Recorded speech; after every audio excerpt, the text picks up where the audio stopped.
आज की वीडियो काफ़ी इम्पोर्टेंट रहने वाली है। आज हम डिस्कस करेंगे हिंदुस्तान एरोनॉटिक लिमिटेड और बीईएल यानी भारत इलेक्ट्रॉनिक लिमिटेड की। कुछ ऐसी खबरें निकल के आ रही हैं जो तुमको क्लियर करेंगी कि अब आगे इन दोनों कंपनीज में क्या होने वाला है। डिफेंस सेक्टर में ऐसी कौन सी खबर आ गई है जो अब हमें ध्यान रखकर चलनी है। और ये जो नवंबर मंथ है, इसकी शुरुआत ही हॉलीडे से हुई है। 1 नवंबर 2 नवंबर मार्केट क्लोज थी। 3 नवंबर और 4 नवंबर को मार्केट खुलेगी। आई थिंक 5 नवंबर को फिर से मार्केट क्लोज रहने वाली है। कहने का मतलब ये है कि शुरुआत ही हॉलीडे से हुई है, लेकिन ये जो नवंबर है ये काफ़ी शानदार रहेगा डिफेंस सेक्टर के लिए। अब यहाँ पर सबसे पहले मैं आपके सामने वो खबर रख देता हूँ। अगर आप गूगल पे सर्च करेंगे डिफेंस न्यूज़ तो आपको मल्टीपल आर्टिकल्स देखने को मिलेंगे और हर आर्टिकल में आपको एक चीज़ देखने को मिलेगी। ये 10 ईयर यानी 10 ईयर्स का एग्रीमेंट, 10 ईयर्स का एग्रीमेंट। तो बेसिकली ये मैं आपको एक वीडियो में ऑलरेडी बता चुका हूँ। अभी इस अपडेट के अंदर कुछ और गहरी बातें निकल के सामने आ रही हैं, उस पे भी हम चर्चा कर लेते हैं। मैंने यहाँ पर आपके सामने फिर से वही आर्टिकल खोल दिया है। आर्टिकल की डेट आप चेक करिए, 1 नवंबर 2025 को आर्टिकल पब्लिश किया गया। द टाइम्स ऑफ इंडिया के द्वारा इस आर्टिकल को पब्लिश किया गया है और हेडलाइन में आपको वो चीज़ क्लियरली देखने को मिल रही है। यहाँ पर हमें एक इमेज देखने को मिलती है जिसमें राजनाथ सिंह यानी कि भारत के डिफेंस मिनिस्टर और यूएस के डिफेंस मिनिस्टर आपस में हैंडशेक करते हुए नजर आ रहे हैं। अब ये 10 साल का एग्रीमेंट क्या है और सबसे बड़ी बात किस कंपनी को इसका फायदा होगा, एक बार समझ लेते हैं ध्यान से। ये जो 10 साल का एग्रीमेंट है, इसका पर्पस ही ये है कि दोनों देश के बीच में डिफेंस और स्ट्रेटेजिक कोऑपरेशन का एक स्ट्रॉन्ग बॉन्ड बन सके। और हम यहाँ पर कह सकते हैं कि इंडिया और अमेरिका ने फ्राइडे को एक बड़ा डिसीजन लिया है। ये डिसीजन 10 साल का डिफेंस कोऑपरेशन है। 10 साल का डिफेंस कोऑपरेशन में अगर इंडिया और यूएस हाथ मिला रहा है तो इसका मतलब आप समझिए कि दोनों अपनी सिक्योरिटी और मिलिट्री को टाई और स्ट्रॉन्ग करना चाहते हैं। साथ ही दोनों ट्रेड डिस्प्यूट यानी इम्पोर्ट ड्यूटी टैरिफ को सॉल्व करने के लिए ये नया कदम उठा रहे हैं। ऐसा इसलिए ताकि दोनों देशों की इकोनॉमिक रिलैक्सेशन भी इम्प्रूव हो सके।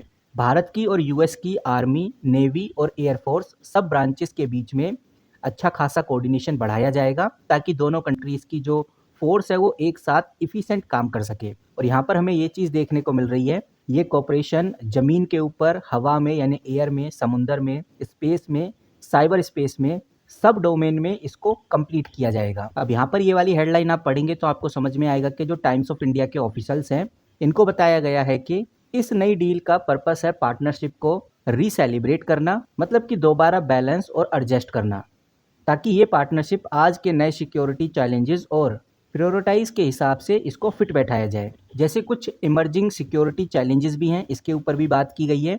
जो इमर्जिंग सिक्योरिटी चैलेंजेस हैं, जो आप इधर क्लियरली देखिए, जैसे कि चाइना का इंडो पैसिफिक के अंदर aggressive behaviour, cyber threat, regional instability, ये सब इमर्जिंग सिक्योरिटी चैलेंजेस हैं जिसका पूरा सपोर्ट यूएस करेगा। वहीं राजनाथ सिंह के द्वारा भी कुछ बड़े बयान निकल के सामने आए हैं। भारत के डिफेंस मिनिस्टर राजनाथ सिंह ने भी कहा है कि इंडिया और यूएस के बीच में जो डिफेंस पार्टनरशिप हुई है, ये आगे भी रिलेशनशिप इसका काफ़ी बेहतर रहने वाला है। एक बड़ा प्लेयर, एक बड़ा मजबूत प्लेयर हम बनाने जा रहे हैं। उन्होंने मीटिंग के बाद बताया कि दोनों देशों के टाई अप ऊपर की तरफ जा रहे हैं, मतलब और स्ट्रॉन्ग हो रहे हैं। राजनाथ सिंह और यूएस के डिफेंस मिनिस्टर दोनों ने क्लियर किया है, इंडिया यूएस डिफेंस रिलेशनशिप अब पहले से भी ज़्यादा सॉलिड रहने वाली है। और अब ये जो नया फ्रेमवर्क है 10 साल के लिए मिलिट्री, टेक्नोलॉजी और इंटेलिजेंस लेवल के ऊपर कोऑपरेशन को और भी ज़्यादा डीप करेगा। और ये जो डिफेंस होता है, ये दोनों देशों के बीच के रिलेशनशिप को और भी स्ट्रॉन्ग करता है। भाई यहाँ पर इंडिया थोड़ा चिंता में है कि जो ट्रंप गवर्नमेंट है वो चाइना के अगेंस्ट अपना फोकस कम कर रही है, लेकिन फिर भी इंडिया और यूएस दोनों ने इस बात को कंफर्म किया है कि वो इंडो पैसिफिक में फ्रीडम और पीस बनाए रखेंगे और इस पीस को बनाने के लिए दोनों मिलकर एक साथ काम करेंगे। यानी कि यूएस चाइना को इनडायरेक्टली वार्निंग दे रहा है कि अगर वो रीजन में इनबैलेंस क्रिएट करेगा तो अमेरिका अपने इंटरेस्ट और अलायंस को प्रोटेक्ट भी करेगा। कहने का मतलब साफ है, मोटा मोटी शब्दों में समझें तो चाइना के लिए साफ धमकी दी है कि अगर वो इंडिया को परेशान करेगा तो अमेरिका सामने आएगा, जो कि एक बहुत अच्छा साइन है। अब गाइज इस आर्टिकल की जो सबसे इंपॉर्टेंट बात है वो आप इधर देखिए, इससे आपको बहुत कुछ आइडिया लग जाएगा कि अमेरिका का जो मेन इंटरेस्ट है वो सिर्फ स्ट्रेटेजिक पार्टनरशिप में नहीं है, उसका मेन इंटरेस्ट बड़े डिफेंस डील में भी है। क्योंकि 2017 आपको याद हो तो 2017 में भी यूएस को इंडिया से 2 लाख करोड़ से भी ज़्यादा डिफेंस कॉन्ट्रैक्ट मिल चुके हैं। 2 लाख करोड़ यानी कि 25 बिलियन डॉलर। 25 बिलियन डॉलर बहुत बड़ा नंबर होता है। और इंडिया ने अक्टूबर 2024 में 31 आर्म MQ-9B प्रेडेटर्स ड्रोन हैं जो वो अमेरिका में भेजे थे, जिसमें 31,000 करोड़ का ऑर्डर था। बिलियंस में बात करें तो 3.8 बिलियन डॉलर का ये ऑर्डर था। जेट इंजन की डील तो आपको पता ही है, India general electric US company से 113 जीई का टर्बोफैन इंजन खरीदने वाली है, जिसकी कीमत लगभग 83,000 करोड़ है, यानी कि $1 बिलियन के आसपास है। और अगर आप डिफेंस कंपनी में इंटरेस्टेड है तो आपको पता है कि इस इंजन का यूज़ तेजस मार्क 1A फाइटर जेट के अंदर होने वाला है, जो हिंदुस्तान की काफ़ी पावरफुल कंपनी हिंदुस्तान एरोनॉटिक के द्वारा बनाया जा रहा है। ये आप इधर क्लियरली देख सकते हैं। पहले भी HAL अगस्त 2025 में 99 इंजन ऑर्डर करा चुका है। लगभग 5,960 करोड़ का ऑर्डर था। अगर डॉलर्स में बात करें तो $716 मिलियन का ये ऑर्डर था। तो कहने का मतलब ये है कि ये जो एग्रीमेंट हुआ है 10 साल का, इसमें सबसे बड़ा जो फ़ायदा होगा वो होगा HAL को। इसीलिए मैंने आज वीडियो के स्टार्टिंग में बोला हम डिस्कस करेंगे HAL के बारे में। हिंदुस्तान एरोनॉटिक काफ़ी पॉपुलर कंपनीज में से एक है। दूसरा जो सबसे बड़ा फ़ायदा होगा वो है भारत इलेक्ट्रॉनिक को। ऐसा नहीं कि BDL हो गया या और जो डिफेंस कंपनीज हैं उनको फ़ायदा नहीं होगा, लेकिन जो मेजर फ़ायदे वाली बात है वो HAL और BEL को होगा। और अगर हम BEL की ही बात कर रहे हैं, पहले एक बार BEL को कवर कर लेते हैं। तो BEL आपको बताना चाहूँगा, ये Indian government own defence company है। ये मिनिस्ट्री ऑफ डिफेंस के अंडर आती है और इस कंपनी को लेकर एक और बड़ी खबर आई है।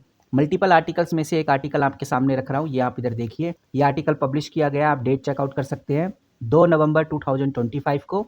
और बहुत क्लियर नज़र आ रहा है कि जो यूबीएस हैं, यूबीएस काफ़ी पॉपुलर ब्रोकरेज हैं, उनके द्वारा भारत इलेक्ट्रॉनिक को एक स्ट्रॉन्ग रिकमेंडेशन दिया गया है। अब मैं थोड़ा नीचे ले चलता हूँ तो आपको वो चीज़ पूरी देखने को मिल जाएगी कि भाई बेसिकली यूबीएस क्या कहते हैं।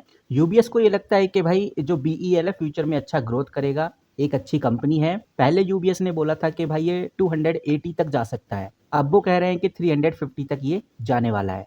तो कहने का मतलब ये है कि भारत इलेक्ट्रॉनिक आज के टाइम पे एक ऐसी कंपनी बन गई है जो काफ़ी ज़्यादा चर्चा में है, कल भी काफ़ी ज़्यादा चर्चा में रहेगी। हिंदुस्तान एरोनॉटिक भी काफ़ी ज़्यादा चर्चा में रहेगी। तो डिफेंस की इन दोनों कंपनीज़ के ऊपर नज़र बना के ज़रूर रखिए, क्योंकि अब हमें हलचल इन कंपनीज़ में ज़बरदस्त तरीके से देखने को मिलने वाली है। तो इस वीडियो में इतना ही, मिलते हैं किसी नई वीडियो के साथ, तब तक के लिए take care and good bye.